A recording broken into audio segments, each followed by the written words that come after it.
Donald Trump को एक बहुत बड़ा झटका लगा, इस पर हम बात करेंगे, लेकिन आगे जाके वीलॉग में पहले पाकिस्तान के अंदर कुछ खबरें वो आपके साथ शेयर कर देते हैं।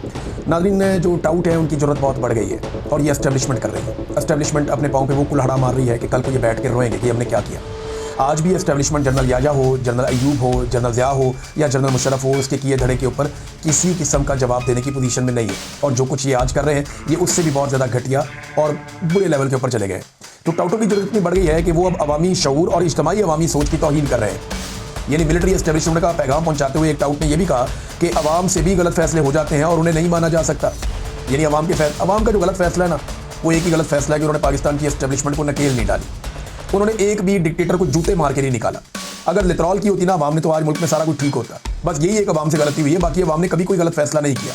अवाम कायदे आज़म के साथ खड़ी हुई, अवाम जुल्फ़िकार अली भुट्टो के साथ खड़ी हुई, आज अवाम इमरान खान के साथ खड़ी है। अवाम हर मजलूम के साथ खड़ी होती है। अवाम दुरुस्त वक्त में जब भी पाकिस्तान का किसी भी मुल्क के साथ कोई फड्डा होता है, अवाम अपनी फ़ौज के साथ खड़ी होती है। अवाम पाकिस्तान के साथ खड़ी होती है और पाकिस्तान की सलामती के साथ खड़ी होती है। आज भी अवाम दुरुस्त सिमत में खड़ी है और इमरान खान को मुंतखब करके अवाम ने बताया कि जनाब हम यहाँ खड़े हैं, लेकिन एस्टेब्लिशमेंट ये हमेशा गलत सिमत में खड़े हो जाते हैं जाके, और अवाम के इज्तिमाई शऊर की ये तौहीन कर रहे हैं।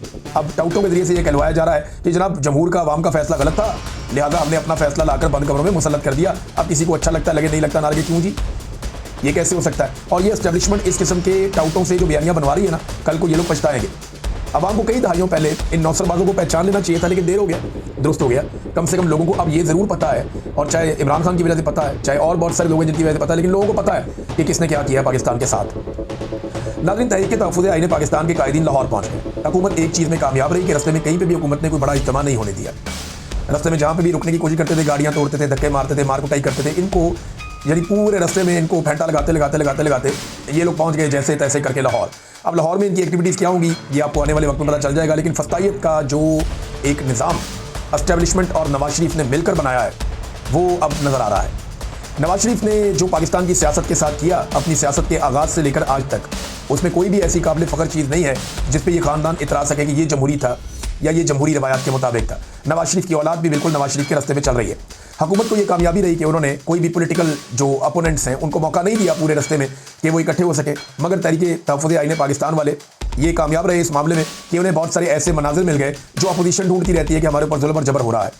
नाज़रीन, जो रशीद यूसुफ का मैंने आपको पिछले वीलॉग में बताया, हंजरवाल में जिनके घर के ऊपर पुलिस ने धावा बोला और उसके बाद वो अस्पताल में जामा हो गया, ये जो हकीकत है वो अब सामने आ रही है। आगा शेख सरवर साहब ने इसको रिपोर्ट किया। वो बताते हैं कि रशीद यूसुफ रिक्शे का ड्राइवर था और इनके 4 बच्चे हैं। इनके घर में पुलिस आती है और इनके ऊपर बंदूकें तान लेती है, और इनकी जो छोटी बेटी है उसके सर पे बंदूक तानी, वो बड़ा दिल बर्दाश्त हो गया। इसको घसीट कर ले गए, इसको थाने ले गए और वहाँ इसका इंतकाल हो गया। अब ये घर वाले बता रहे हैं कि इंतकाल जो है वो थाने में हुआ और फिर अस्पताल में मुंतकिल कर दिया गया बाद में कि जनाब ये अस्पताल जाके फौत हो गया। अब ये एक और आदमी का कत्ल हो गया सिर्फ इसलिए कि मरीम नवाज़ को पसंद नहीं है कि कोई इमरान खान के हक़ में आवाज़ उठाए या इमरान खान का झंडा उठाए। तो जो शख्स भी इमरान खान के करीबी होगा या जिस शख्स पे इस बात का अंदेशा होगा कि ये बाहर निकल कर पाकिस्तान तहरीक इंसाफ का नारा लगा सकता है, उसके घर पे दावा बोला जाएगा, बच्चों के सरों पे बंदूक रख दी जाएगी और वो शख्स फिर थाने में जाके फौत हो गया। ये जुल्म नहीं है तो और क्या है। देखिए, एक बात जो है ना वो बड़ी ठीक की वहाँ पे अचक सही साहब, उन्होंने कहा इस तरह इनकलाब नहीं आएगा। इनकलाब कभी भी रेडीमेड नहीं होता। इमरान खान के फॉलोअर्स और उसको चाहने वाले लाखों हैं जो उनको मिले हैं, लेकिन तंजीम की हालत यह है कि कहीं 20 बंदे इकट्ठे नहीं हो सकते, ऐसे इनकलाब नहीं आता। ये अचक सही साहब ने कहा और ये बिल्कुल ठीक उन्होंने आईना दिखाया। हमें ना पाकिस्तानियों को रेडीमेड किस्म का इनकलाब चाहिए कि हम सुबह उठें तो पता चले कि पाकिस्तान में इनकलाब आ गया। हम अपने तौर पे कोई कोशिश करना नहीं चाहते, लेकिन लोगों को खड़ा होना पड़ेगा, आवाज़ उठानी पड़ेगी, एक साथ निकलना पड़ेगा, वरना फिर यही सब कुछ चलता रहेगा और मुल्क और मईशत पूरी तरह से जमूद का शिकार रहेगी। ये निज़ाम अगर ऐसे भी चलता रहे कि लोग ना तो इनकलाब लेकर आए, ना बाहर निकले, ना एहतजाज करें और ना कोई बहुत बड़ा मुजाहरा करें, या लोग रियासत के खिलाफ खड़े भी ना हो और ऐसे इसी तरह चलने भी दें, तो फिर कोई काम नहीं चलेगा। ना पाकिस्तान आगे बढ़ेगा, ना मईशत चलेगी, मुल्क जमूद का शिकार रहेगा। क्योंकि लोग बदज़न तो हो गए हैं, काम तो कोई करना नहीं चाहता, ना कोई इन्वेस्टमेंट करना चाहता है। पाकिस्तान तहरीक इंसाफ को एक बड़ा मौका मिल गया कराची में जलसा करने का। तहरीक इंसाफ के लोग काफ़ी एक्साइटेड हैं कि मज़ार कायद के नज़दीक वो एक जलसा कर सकते हैं। ये एक बड़ी कामयाबी बन सकता है अगर अहले कराची निकल आए, क्योंकि जब इमरान खान साहब की हुकूमत गिराई गई थी तो सबसे पहले कराची बाहर आया था। कराची के शहरियों ने एक बहुत बड़ा एहतजाजी मुजाहरा किया था, वहाँ पे उन्होंने इमरान खान का नारा बुलंद किया था और उसके बाद एक तहरीक बन गई थी। अब कराची के पास दोबारा मौका है कि वो सबसे पहले मोमेंटम बनाए और सबसे आगे बढ़ जाए। अभी तक पाकिस्तान पीपल्स पार्टी ने कोई भी काम जमहूरी नहीं किया, लेकिन मुझे हैरत होगी अगर पाकिस्तान पीपल्स पार्टी इस जलसे के रास्ते में रुकावट ना डाले। देखते हैं कि इस मरतबा ये क्या करते हैं। पीपल्स पार्टी की जमहूरियत क्या है वो तो आप सब जानते हैं। एक डिक्टेटर की तरह जरदारी खानदान इस पार्टी को अब चला रहा है, कोई सवाल करने वाला ही नहीं है।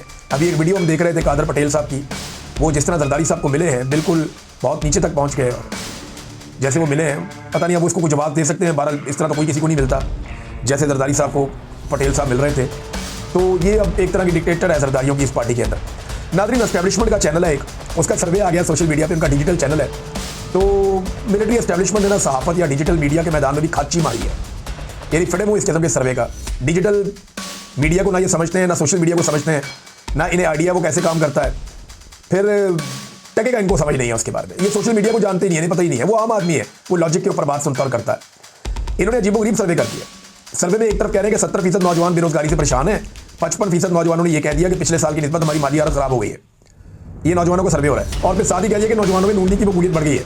और भाई 70% कह रहे हैं कि बेड़ा गर्क कर दिया इन्होंने, 55% कह रहे हैं कि हमारी हालत ही बुरी कर दी इन्होंने, और उसके बाद कह रहे हैं कि नून लीग की मकबूलियत बढ़ गई, पीटीआई की कम हो गई, और फौज के ऊपर नौजवानों का एतमाद बढ़ गया। फिटे मुँह जनाब ताड़े सर्वे का भी और आपके डिजिटल मीडिया की कार्रवाइयों का भी।